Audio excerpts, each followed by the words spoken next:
కూటమి అనేది కూడా గెలిచింది కూడా 3 మాసాలు కూడా పైపడింది కూడా అయింది. 3 మాసాలు అయింది.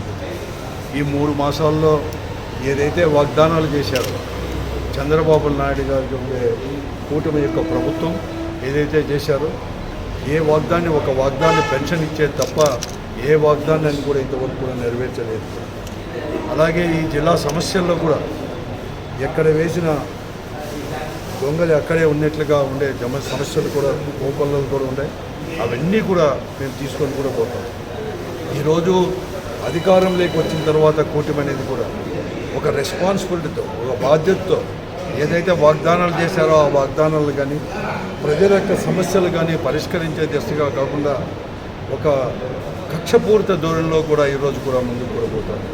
కూటమి వారు కేవలం ప్రజల్ని, మరీ ముఖ్యంగా వైఎస్ఆర్ కాంగ్రెస్ పార్టీ కార్యకర్తల్ని, నాయకుల్ని కూడా లక్ష్యంగా చేసుకొని భయభ్రాంతులుగా చేసి వైఎస్ఆర్ కాంగ్రెస్ పార్టీని ఎక్కడ కానీ ముందుకు పోకుండా చేయాలని చెప్పేసి ఒక కుట్రపూరితంగా కూడా ఈరోజు ఈ అనంతపురం జిల్లాతో పాటు కూడా రాష్ట్రమంతా కూడా అదేవిధంగా కూడా ముందుకు పోతుంది. అవన్నీ కూడా ప్రజాస్వామ్య పద్ధతిలో కూడా మేము ఎదుర్కొంటాం. ప్రతి ఒక్క సమస్యను కూడా, ప్రజల యొక్క సమస్యను కూడా, ఎందుకంటే వైఎస్ఆర్ కాంగ్రెస్ పార్టీ అంటేనే పేదల పక్షాన నిలిచే పార్టీ, రైతుల పక్షాన నిలిచే పార్టీ, మధ్యతరగతి కుటుంబీకుల తరపున నిలిచే పార్టీ కూడా.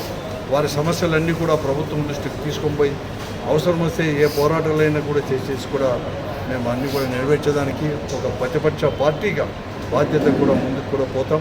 అందుకోసం త్వరలోనే ప్రతి కార్యకర్తల యొక్క సమావేశాన్ని కూడా ఏర్పాటు చేసి, జిల్లా సమావేశం ఏర్పాటు చేసి సంఘటితంగా కూడా జగన్మోహన్ రెడ్డి నాయకత్వంలో ముందుకు కూడా పోతాం.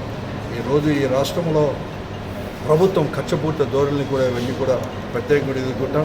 నేను ఒకటే ప్రతి కార్యకర్తకు, నాయకుని కూడా మనం చేసాను, అందరూ కూడా ఐకమత్యంగా కూడా తీసుకొని ఈ ప్రభుత్వం పైన పోరాడేదే కాదు, మన పైన వచ్చినా కూడా చేస్తే తప్పకుండా కూడా ప్రజాస్వామ్య పద్ధతిలో పోరాడి తగిన బుద్ధి కూడా చెప్తానని చెప్పేసి